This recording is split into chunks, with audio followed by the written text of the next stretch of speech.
Ken, there's probably no surprise in Jared Pollard not doing a lot this morning. No. That's sort of been the way. But Tommy Cleary, is he? No, he's the same. He's exactly the same. If you watch every run, every captain's run, he doesn't do much. Yeah, you know, he's just got a history himself of a foot that we look after, and we don't let him go back to back. Yeah, Hamish Hartlett, he's all right as well after obviously taking that cork in the last week. Yeah, he's good. He's good. So he's no problems, right to go. Hopefully, the rest of them stay that way. Matty Broadbent obviously didn't get up this week. No. Unfortunately, his ankle just hasn't quite recovered the way we would have thought it would have, and he's a bit slower than we would like. But so we've done some other checks and scans, and this week everything's okay. It's just a matter of taking a little bit longer than we would like. Probably most likely next week. Homsy a bit stiff. Is Homsy a bit stiff? Oh, no. Everyone. I mean, Jack's been a pretty consistent performer for us for a long period of time. He's just a little bit out of form, and he's the first to admit that. And so he gets an opportunity to go back and play for the Magpies and find himself in some good nick. And the other thing about that is that we continue to reward those boys underneath who are playing strong football. And Logan's been, probably had to be really, really patient because our back six have been really good. What do you need to see from Jack? And then on the other side of that, what do you expect to see from Logan? Yeah, well, we first and foremost as a defender, you want them to be able to beat their man. And that's crucial when they get into those one-on-one battles. Can they win enough of those one-on-one battles? Yes, there's a lot of team defence that goes on, but as a backline player and probably a last-line defender, they need to be able to win their one-on-one battles. And Logan? Same. It's the same thing. It's what he's been able to do at Sanford level. Now he's going to step up and play on some quality AFL players. And from our point of view, we got great confidence in him from last year. He had a little bit of a setback in the last game, and it took him a little while to get going. How long's that thought on Jack Holmes been with us? Is it since that Essendon game that he got caught out there? Is it? No, it's probably. It does take a period of time. Like you have great respect and you give people some time. And Jack's one of those players, a real trademark player for our football club. So we didn't make the decision lightly to put Jack out of the side. Is he? I mean, I imagine he would have been unhappy. How did he take it though? Was he okay? The great part about Jack Holmes is he's really honest. He absolutely knew exactly how his form was, and he knew he wasn't in the absolute best form that he's been in the past. So he accepts the decision. He doesn't want that to be the decision. He wants to prove us that he can get back in great form, and he'll do that straight away. I think out at Centrals on the weekend. Is Homsy carrying a bit of a knee injury at the moment as well, or is he? No, he's not injured. No, he's fine. Okay, he's good. So he's going to play Sanford this weekend. Definitely, yep. How do you assess North? I mean, a lot of close losses, but. Yeah, I think Brad said something about the ladders are probably a little bit unfair to them, and their percentage is really healthy, so that suggests that they have been in lots of games. They've lost those handful of games by under a goal. This competition, we say it every week, don't we? It's week in, week out. The competition is so close, so even. They could have had a little bit of luck go their way. They could be in a far different position than they are now. So what worries you about their line? Yeah, lots about them. They've got a really effective midfield. Some great players down in their back half. Tarrant's been in great form again, and up front they've got some challenges for us up there with Brown and blokes like that as well. And they've got a couple of blokes that are out at the moment. So they're a really challenging team, and they are obviously doing some. They're transitioning a little bit as a football club, but they've quickly come on, I reckon. How much does this game tell you about how your group then deals with the result of West Coast, sort of proving something there and now? On the other flip side of it, that people just expect Port to win this week.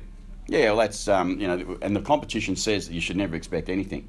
If you disrespect this competition, you'll get the unexpected all the time, and that's just what the outside view is. The inside view is that we need to play at our absolute best every game we play, whether we play West Coast or whether we play North Melbourne or whether we play Sydney or GWS. We have to play the same way. We have to perform near our best to win. Since Jasper came back a few weeks ago, have you been happy with his output? Yeah, Jasper's been probably not his absolute best, I would say, but his last quarter last week was really significant for us, and we thought he actually started to play like the Jasper of old a little bit. He joined in pretty well for us, so we expect that growth will continue for us, and there's some upside in Jasper is what I would say going into the back half of the year. Does he have to play now? He's obviously been dropped once this year. Does he play now as if? I know it could happen again. Can you see a mindset change? Let me just say this: every player on our side has to have that attitude, and that is, if you don't play well, you put yourself at risk. And we're not going to. We've shown this year that we're not going to mess around with that. You need to own your spot. You need to have an edge about the way you play, and if you don't, you run a risk. And if you want to run that risk, the consequences will be what they'll be. Has he come out in the last few weeks and sort of? Has it changed anything for him personally? Oh no, I think he certainly understands that the risk is there, and that he needs to play well. But all of them are like that. They're all really proud and they have an enormous amount of pride in their own performance. They want to play well every week. Does that been Bonus of addressed a healthy yet? list? Absolutely. You can actually throw that at them, that there is no second chances. Oh no, that's absolutely what it is. You know, we've got one player unavailable this week, and we're at round, I don't know, whatever it is, 17 or 18. It's an incredible position that we're in, our conditioning team, and you know, we've continued to maintain a healthy list, and that's really important for us. Has that mindset that been addressed? Was that addressed at all during the season? And is that a reason for the cohesion and the turnaround? Do you think is that players are being more ruthless and more accountable for their spots?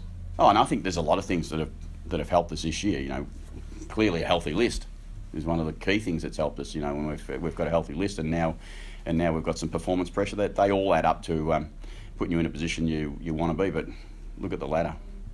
So you're one game away from where you don't want to be, aren't we? Sorry, just look back on Logan Austin quickly. Obviously had that ankle surgery in the off season.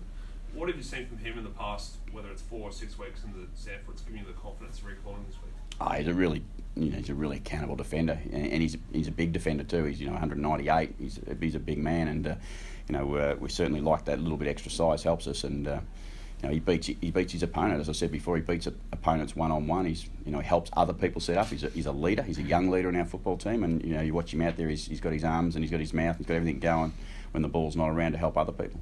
Are you a fan of his hairstyle? Fan, or am I jealous? Maybe I'm jealous. Did you come out a couple of years ago and say the bun and the flowing locks have to go from Port Adelaide? No, I didn't say that. I said I don't really like him that much.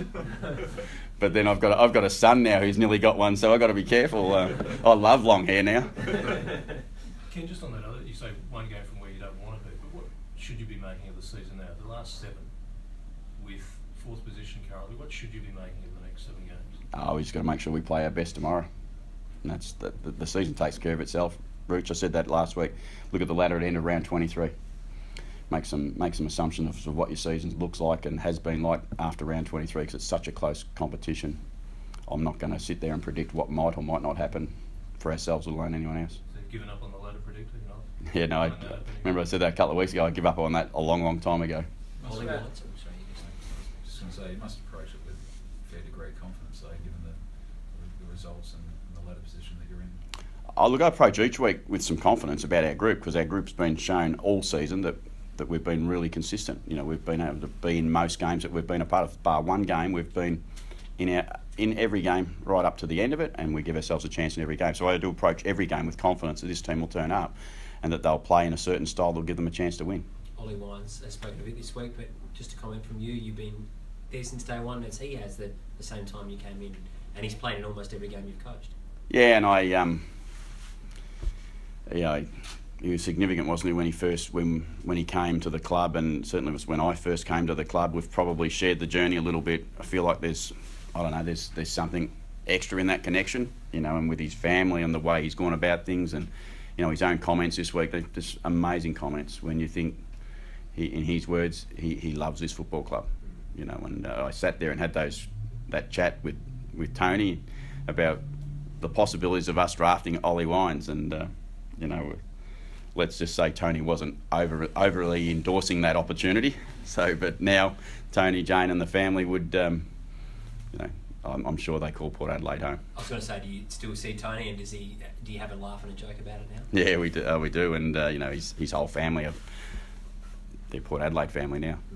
It's amazing, really amazing story when you think about what this football club's able to do in that space, and embrace people and families, and they bring them in, and they just become part of it. Trav's doing a brilliant job, but is he the vice captain? Is he your next captain? It's a good question. Trav's doing a really good job. I love what the captain's doing, and look, obviously there's things in place that would suggest there's a possibility that, more than a possibility, that's probably on the cards. Ken, if Gold Coast or anyone else came knocking on your door, what would your answer be? Sorry? If Gold Coast or any other club came knocking on your door, what would your answer be about taking on a coaching job elsewhere? Oh no, I've got a coaching job in 2018, contracted, done. Have you had discussions about extending your contract beyond 2018? What should I answer that like without being disrespectful? I find that a private matter, and I find that between me and the club, and I think that's where it should stay. When Keith said about it becoming a distraction, did you agree with him that it's best to leave it until the end of the year?